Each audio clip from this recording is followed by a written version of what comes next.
Hello everyone, welcome to my YouTube channel. आज मैं एक ऐसे विषय के बारे में बात करने वाली हूँ जिस विषय के बारे में बहुत कम लोग खुल के बात करते हैं, और उस विषय का नाम है इन्फीरियोरिटी कॉम्प्लेक्स, मतलब हीन भावना। बहुत बार हमें ऐसा लगता है कि हमारे घर का कोई सदस्य या हमारे घर का बच्चा ठीक से खा रहा है, ठीक से पी रहा है, ठीक से सबसे बातें कर रहा है, तो उसके साथ जो है सब कुछ ठीक चल रहा है या वो एकदम सही है, लेकिन उसके मन में कुछ और भी चल रहा होता है। ये हमें बहुत बार नहीं पता रहता है। बहुत बार बच्चे क्या करते हैं, खुद का कंपैरिजन करते हैं दूसरे बच्चे से कि ये हमसे कितना अच्छा है, ये हमसे कितना सुंदर है, और ये हर विषय में कितना मतलब होशियार है। ये होता है कंपैरिजन करना, और ये ही होती है हीन भावना कि हर मामले में, हर चीज़ में खुद को कम समझना। और ध्यान देने वाली बात ये है कि ये जो भावना है बच्चे के या हमारे जन्म के साथ ही उत्पन्न नहीं होती है। ये होती है हमारे अनुभवों के साथ उत्पन्न। जैसा हमें अनुभव मिलता है वैसे ये भावना उत्पन्न हो सकती है। जैसे आपने हमेशा देखा होगा कि हम हमेशा अपने बच्चे का कंपैरिजन या अपने घर के किसी भी सदस्य का कंपैरिजन आस पड़ोस के किसी दूसरे व्यक्ति के साथ करते हैं कि ये कितना होशियार है, ये कितना सुंदर है, इसकी तो कुछ बात ही अलग है, और काश तुम ऐसे होते। तो ये सब चीज़ें बच्चे के मन में बहुत उल्टा प्रभाव करेगी, या अपने घर के किसी सदस्य के ऊपर बहुत उल्टा प्रभाव कर सकती है। यह हमेशा हम भूल जाते हैं, क्योंकि इन छोटी छोटी चीज़ों का ही बच्चे के ऊपर या अपने घर के किसी भी व्यक्ति के ऊपर प्रभाव पड़ रहा होता है, और वो अपने अंदर एक हीन भावना को लेके चल रहा होता है। हमको पता भी नहीं रहता कि हम जो उससे बात करते हैं, हमारा जो उसके प्रति व्यवहार बन रहा है, हमेशा उसकी तुलना किसी और से करने का ये जो हमारा डेली का रूटीन है, या हम ऐसे ही उसके अच्छे के लिए या भले के लिए बोलते हैं। लेकिन ज़रूरी नहीं है कि हर बार बच्चा इस चीज़ को पॉजिटिव ही ले। बच्चा ये सोचे कि नहीं, हमने जो किया है या उसके पेरेंट्स ने जो किया है, जो भी है उसके अच्छे के लिए किया है। तो हमेशा याद रखिएगा, अपने घर के किसी भी सदस्य की तुलना या अपने घर के किसी भी बच्चे की तुलना आस पड़ोस के बच्चे से या अपने घर के किसी भी व्यक्ति से ना कीजिए। दूसरा कारण यह भी हो सकता है कि हम हमेशा ना कोई सवाल या कोई चीज़ लेके हमसे पूछने के लिए जब बच्चा आता है, तो हम ना बहुत जल्दी में हूँ, या ये तो ऐसा ही सवाल पूछेगा, चलो इसमें क्या है, ऐसे करके ना उस बच्चे को टाल देते हैं। तब बच्चे को लग सकता है कि मेरी बातों का कोई महत्व ही नहीं है, मुझे तो ये ऐसे ही समझते हैं, क्या मैं इतना कम हूँ, क्या मैं इतना गलत हूँ, क्या मुझसे कुछ ठीक से होगा ही नहीं। ये सब भी बच्चा सोच सकता है। तो कभी भी बच्चा अपने पास कोई सवाल या कोई चीज़ लेके आए जिसकी उसे क्यूरियोसिटी हो, उस बच्चे को अटेंड कीजिए, उस बच्चे का सुनिए, ताकि बच्चे के मन में ऐसी भावनाएं उत्पन्न होने का कोई सवाल ही पैदा ना हो। क्योंकि कभी कभी क्या होता है ना, हम सोचते हैं कि ये सब चीज़ें कंपैरिजन वाली या ये इन्फीरियोरिटी कॉम्प्लेक्स जो भी है, ये बाहर के लोगों से ही बच्चे में आता है, बाहर के लोग ही उससे तुलना करते। कभी कभी हम अपने होके भी ये भूल जाते हैं कि हम इसके मन में जो है वो इन्फीरियोरिटी कॉम्प्लेक्स वाला बीज बो रहे होते हैं। तो हमेशा जब भी अपने घर का कोई बच्चा आपसे कुछ पूछे, उसको पर्याप्त समय नहीं दे पा रहे हो, तो थोड़ा तो समय दीजिए, या बोलिए कि क्या मैं आपको शाम को ये सब बता सकता हूँ, क्या मैं आपको घर में आने के बाद ये सब बता सकता हूँ। लेकिन पूरी तरह से उसको ना टालिए। बच्चों को बार बार डांटना ये भी एक हीन भावना उत्पन्न होने का कारण बन सकता है।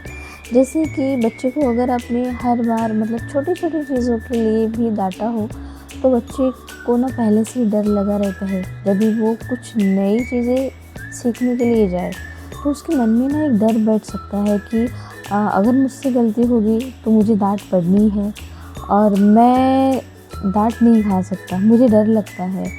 तो अगर ये जो मैं कर रहा हूँ, ये जो मैं सीख रहा हूँ, थोड़ी सी भी गलती हुई तो क्या मुझे बहुत डाँटेंगे?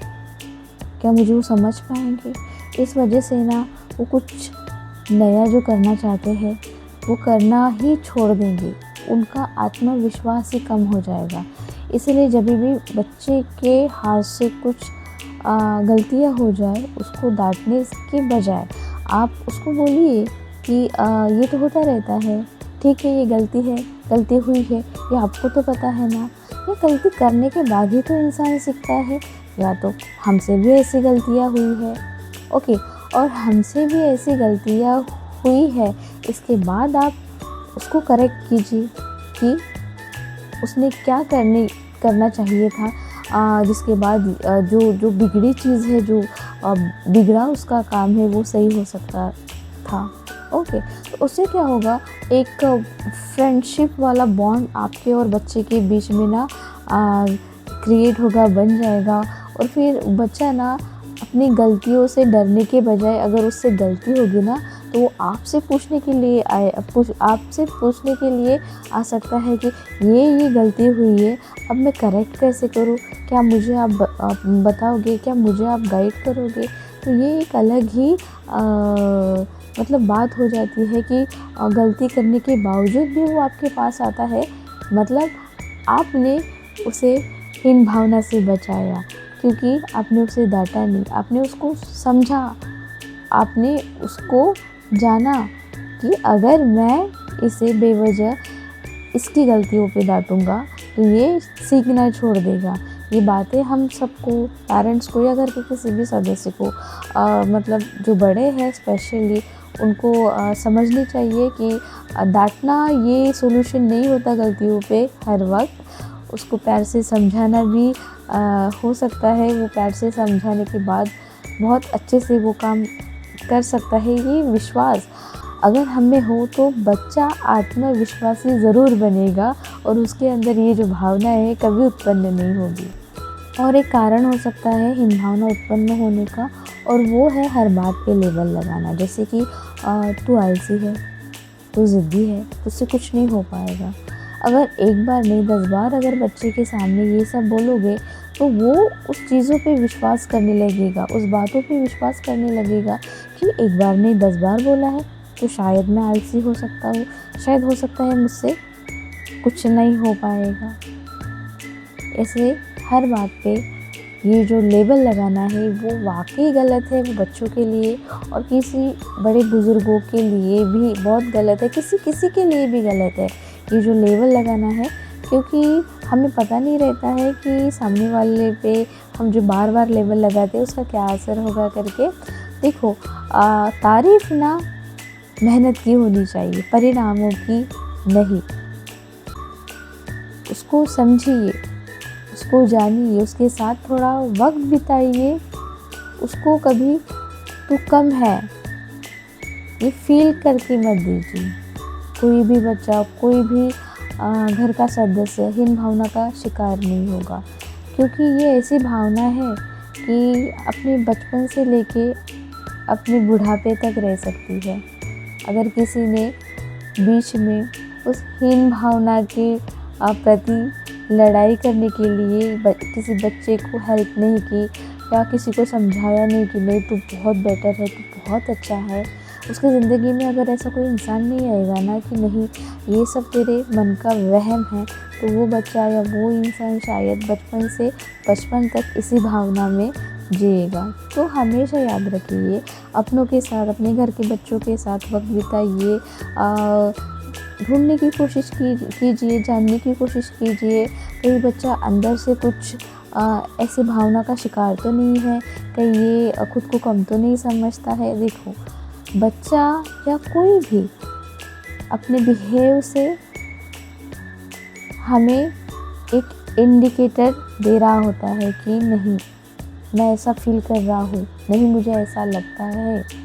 कमी बस इतनी है हमारी समझने की। अपनों के साथ, अपने बच्चे के साथ वक्त बिताइए, हमेशा कंपैरिजन ना कीजिए, कोई भी लेबल ना लगाइए, हमेशा वो जैसा है वैसा एक्सेप्ट कीजिए। उसमें कुछ इम्प्रूवमेंट हो सकते हैं तो आप उसको गाइड कीजिए, ताकि किसी भी चीज़ का उसके ऊपर गलत प्रभाव ना पड़े, किसी वो नेगेटिव चीज़ों में ना जाए। वो हमेशा सकारात्मक विचारों के साथ अपनी ज़िंदगी में आगे बढ़े, क्योंकि आत्मविश्वासी बच्चा, आत्मविश्वासी इंसान बहुत सारी लड़ाइयों को जीत सकता है और अपनी ज़िंदगी को एक खुशहाल और बेहतर ज़िंदगी बना सकता है। आज के लिए इतना ही, कल शायद किसी और वीडियो के साथ मिलेंगे। मैं शायद इसीलिए बोल रही हूँ ताकि क्योंकि ना मेरे पास ज़्यादा वक्त नहीं रहता है। आई हैव स्मॉल डॉटर, मेरी बहुत छोटी बच्ची है, तो पूरा समय उसके साथ खेलने में और उसके साथ ही जाता है।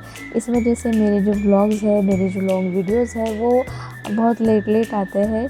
तो उम्मीद करूँगी कि ये विषय, ये टॉपिक आपको अच्छा लगा हो, या शायद कुछ आपको इन्फॉर्मेटिव लगा हो। शायद आपकी ज़िंदगी में ये सब चीज़ें आपके काम आए, तो मुझसे ज़्यादा खुश तो कोई होगा नहीं अगर ये सब चीज़ें या ये सब बातें आपकी ज़िंदगी में आप समझो तो। इसी के साथ में ये वीडियो आज यहाँ पे समाप्त करती हूँ। और प्लीज़ जिन्होंने भी हमारे चैनल को सब्सक्राइब नहीं किया है, प्लीज़ सब्सक्राइब कीजिए और हमारे साथ बने रहने के लिए थैंक यू सो मच। इतने वक्त तक इतना वीडियो देखा, so thank you so much मेरी और मेरी डॉटर माही की तरफ से। Thank you so much, bye bye.